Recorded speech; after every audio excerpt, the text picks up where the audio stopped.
Hi friends, welcome to my channel. నా channel కనుక మీరు ఫస్ట్ టైం చూస్తే సబ్స్క్రైబ్ చేయండి ఫ్రెండ్స్. ప్లీజ్ ఫ్రెండ్స్, 1000 ఎపిసోడ్స్కి దగ్గరగా ఉన్న ప్లీజ్ ఏమాయ చేసావా ఎపిసోడ్ 12. విరాట్ యాడ్ షూటింగ్కి వెళ్ళాడే కానీ అతని మనసులా ఉండదు. అక్కడ ఉండాలని అనిపించదు. ప్రతి నిమిషం అక్షరనే గుర్తొస్తూ ఉంటుంది. తనకి కాల్ చేయాలని ఫోన్ తీసుకొని చేయలేకపోయి ఆగిపోతాడు. 2 రోజుల నుండి విరాట్ అలా ఫోన్ పట్టుకుని ఏదో టైప్ చేయడం ఆగిపోవడం చూస్తున్న విక్కీ విరాట్ దగ్గరికి వస్తాడు.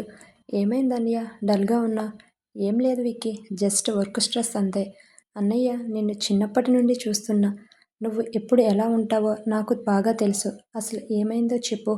అవును విరాట్, నేను కూడా 1 వీక్ నుండి గమనిస్తున్నాను. నువ్వు డల్గా ఉంటున్నావు అని కబీర్ అంటాడు. అసలు ఏమైందో చెప్పు. ఎలా చెప్పను? నాకు అక్షరకు మధ్య జరిగిన ఆ గొడవని వీళ్ళతో నేను చెప్పలేను అనుకొని మౌనంగా ఉంటాడు విరాట్.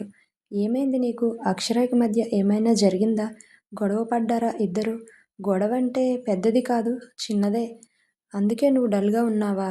తనని మిస్ అవుతున్నావా అని అడుగుతుంటారు. అవును, చాలా మిస్ అవుతున్నాను అని విరాట్ చెబుతాడు. అయితే తనకి కాల్ చేసి మాట్లాడు. లిఫ్ట్ చేస్తుందో లేదో. నేను ఫోన్ లిఫ్ట్ చేసినప్పుడు తను లిఫ్ట్ చేయకపోతే నాకు బాధ వేస్తుంది. అందుకే చేయలేకపోతున్నా. తను ఫోన్ చేస్తుందని వెయిట్ చేస్తున్నా అంటూ బాధగా మాట్లాడుతున్న విరాట్ మాటలకి నవ్వొస్తుంది కబీర్కి, విక్కీలకి. ఏంట్రా, నేను బాధపడుతుంటే మీకు ఇద్దరికీ నవ్వొస్తుందా? అసలు మిమ్మల్ని అంటూ పక్కనే ఉన్న న్యూస్ పేపర్ తీసుకుని కొడతాడు సరదాగా. మరి లేకపోతే ఏం చేయాలి?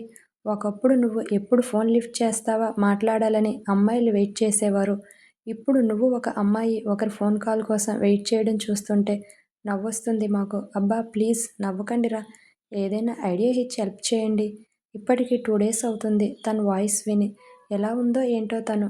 అన్నయ్య, నేను కాల్ చేయనా వదినికి? నువ్వు తన వాయిస్ వినొచ్చు నాతో మాట్లాడుతున్నప్పుడు.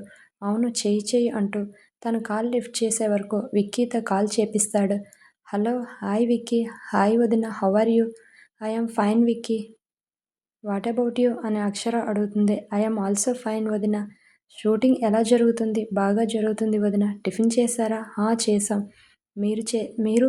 చేశాను విక్కీ. ఇప్పుడే రెస్టారెంట్కి వెళ్ళాలి. అవును, ఓకే వదిన. నీకు వర్క్ ఉన్నట్లు ఉంది. ఈవినింగ్ ఫోన్ చేస్తాలే అని పెట్టేస్తాడు.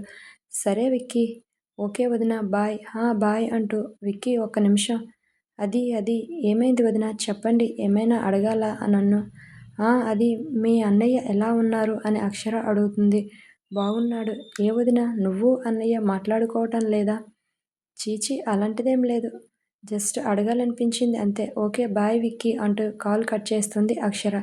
అక్షర మాటలకి నవ్వుకుంటాడు విరాట్. తన మాటలను బట్టి విరాట్కి అర్థమవుతుంది తను కూడా తనలా తనని మిస్ అవుతుందని. అందుకే ఒక్క నిమిషం కూడా అక్కడ ఉండాలనిపించదు విరాట్కి. గాయ్స్, నేను వెళ్తున్నా, మీరు షూటింగ్ ఫినిష్ చేసుకొని వచ్చేయండి అని. అదేంటి అన్నయ్య, ఇంకా నీ పార్ట్ షూటింగ్ ఉంది కదా, అది కంప్లీట్ అవ్వకుండా వెళ్తే నాన్న తిడతాడేమో అని. అవును కదా అంటూ కెమెరామెన్ మార్క్ని పిలిచి ఆఫ్టర్నూన్ 2 లోపు నా పార్ట్ అంతా కంప్లీట్ అయ్యేలా షూటింగ్ ఏర్పాట్లు చేయమని చెప్పి మేకప్ వ్యాన్లోకి వెళ్తాడు. ఆఫ్టర్నూన్ 2కి తన షూటింగ్ అంతా కంప్లీట్ చేసుకొని విక్కీ వాళ్ళతో మిగిలిన భాగం బాగా షూట్ చేసుకొని రమ్మని చెప్పి అక్కడ నుంచి విరాట్ బయలుదేరతాడు. విరాట్ ఇంటికి వచ్చేసరికి నైట్ 12 దాటుతుంది. ఆ టైంలో కాలింగ్ బెల్ నొక్కి తనని డిస్టర్బ్ చేయడం ఎందుకులే అనుకొని తన దగ్గర ఉన్న ఎక్స్ట్రా కీస్తో డోర్ ఓపెన్ చేసుకుని ఇంట్లోకి వస్తాడు విరాట్. అక్షర నిద్రపోతూ ఉంటుంది అనుకుని వాళ్ళ రూమ్లోకి వచ్చిన విరాట్ అక్కడ జరుగుతున్న దృశ్యం చూసి ఒక్కసారి షాక్ అవుతాడు. తన చేతిలోని లగేజ్ బ్యాగ్ కింద పడిపోతుంది షాక్తో. ఇదేంటి భ్రమ అనుకుని ముద్దు పెడితే ఇలా వెచ్చని శ్వాస తగులుతుంది.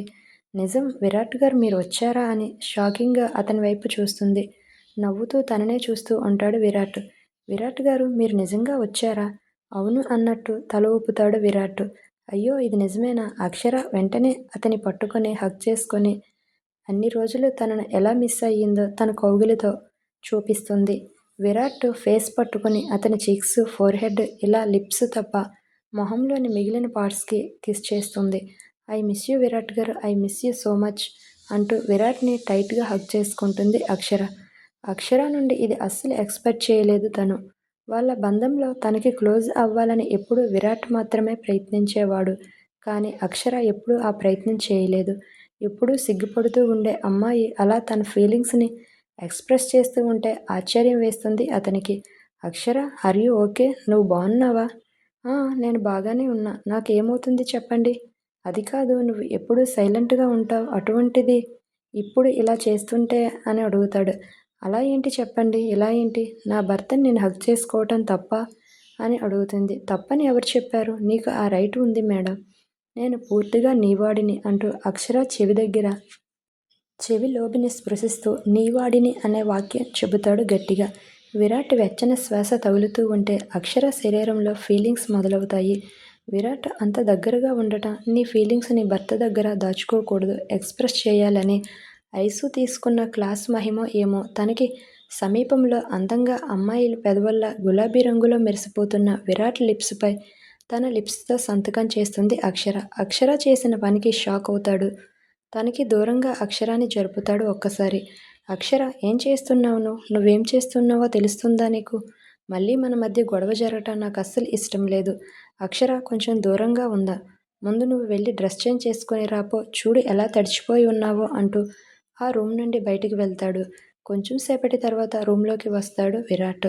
అక్షర తడిచిపోయి ఉంది కదా అని వేడివేడి కాఫీ బావుంటుంది తాగడానికని కాఫీ చేసుకొని రూమ్లోకి వస్తాడు.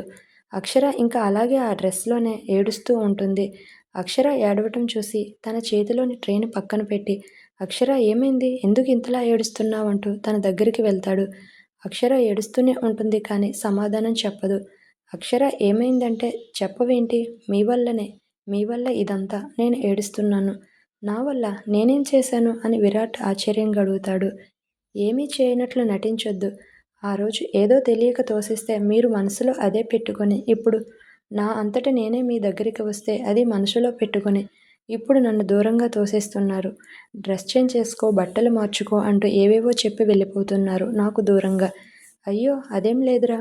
నువ్వు తడిచిపోయి ఉన్నావు కదా, జలుబు చేస్తుందని అలా చెప్పానంతే. ఇంకేం లేదు.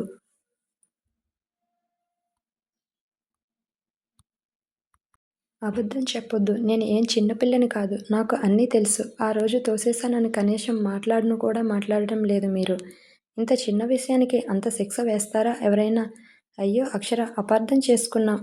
నువ్వు నన్ను తోసేశావని కాదు. నేనే నీతో తప్పుగా బిహేవ్ చేయబోయాననే గిల్టీతో మాట్లాడలేకపోయా అంతే. అంతే తప్ప నీ మీద కోపంతో కాదు. నా బిహేవియర్ మీద నాకే అసహ్యం వేసి నీకు దూరంగా ఉన్నానంతే. నీ తప్పు ఏం లేదురా ఇందులో. నన్ను నమ్ము ప్లీజ్ అంటాడు. అయితే నన్ను ఎప్పుడూ దూరం చేయొద్దు విరాట్ గారు. మీరు దూరంగా ఉంటే అస్సలు ఉండలేను నేను. మిమ్మల్ని చూడకుండా, మాట్లాడకుండా నేను అస్సలు ఉండలేను. నాది ఏదైనా తప్పు ఉంటే వెంటనే చెప్పండి. సరిచేసుకుంటా. అంతేగాని ప్లీజ్ నన్ను దూరం పెట్టొద్దు అంటూ ఏడుస్తూ విరాట్‌ని హగ్ చేసుకుంటుంది. సరే సరే, ఇంకెప్పుడు అలా బిహేవ్ చేయను. సరేనా? ఇదిగో ఈ కాఫీ తాగు, చల్లారిపోతుంది. అలాగే ఒక్క నిమిషం ఉండు, టవల్ తెచ్చి తల తుడుస్తూ ఉంటాడు. తల్లిలా తనకి సేవలు చేస్తున్న విరాట్ ప్రేమకి ముగ్ధురాలు అవుతుంది. విరాట్ గారు, ఇలా రండి. ఏంటి అక్షర? ఇలా వచ్చి నా పక్కన కూర్చోండి. విరాట్ వచ్చి కూర్చోగానే అతని షర్టు బటన్స్ తీస్తూ ఉంటుంది. అక్షర, ఏం చేస్తున్నావు నువ్వు? అంటూ కొంచెం వెనక్కి తగ్గుతాడు విరాట్. అక్షర అతని షర్టు పట్టుకొని పక్కకి లాగి అక్కడ గుండెల మీద తన పేరు టాటూ ఉండటం చూసి షాక్ అయి, ఇదేంటి విరాట్ గారు, ఇలా ఎందుకు ఏపించుకున్నారు? మీకు నొప్పిగా లేదా? ప్రేమ ఉన్న చోట నొప్పి ఉండదా అక్షర? నాకు నీ మీద అంతులేని ప్రేమ ఉంది. అది ఎలా చూపించాలో అర్థం కాలేదు. ఆ ప్రేమను చూపించే ప్రాసెస్‌లో ఇదొక ట్రిక్ అంతే. అసలు నేనేం చేయను? నేనేం చేశాను విరాట్ గారు? ఎందుకు మీకు నా మీద ఇంత ప్రేమ? నేను జస్ట్ ఒక నార్మల్ మిడిల్ క్లాస్ అమ్మాయిని. మీతో ఆస్తిలో గాని, అంతస్తులో గాని వేటిలోనూ సరితూగను నేను. దాన్ని విరాట్ అక్షర మాట్లాడకుండా తన ఫింగర్ అడ్డుపెట్టి, అక్షర, ఇప్పుడు నువ్వు నా భార్యవి. నాకు ఏది ఉంటే అది నీ సొంతం కూడా. ప్లీజ్ ఇంకెప్పుడు ఏం లేనిదాన్ని మీకు సరితూగను అని ఇలాంటి మాటలు మాట్లాడొద్దు. నేను వినలేను, సరేనా? నిమిషం నిమిషంకి అతను ఇంకా ఎక్కువ నచ్చేస్తూ ఉంటాడు అక్షరకి. తన మీద అతను చూపిస్తున్న ప్రేమకి కరిగిపోతుంది. అక్షర అతని పెదవులపై గాఢంగా ముద్దు పెడుతుంది ప్రేమగా. ఈసారి విరాట్ తనని దూరం చేయడు. ఇద్దరూ ఆ ముద్దును కంటిన్యూ చేస్తూ ఒకరిలో ఒకరు కలిసిపోతారు. Thank you friends. Thank you for watching. For more updates please share and subscribe my channel.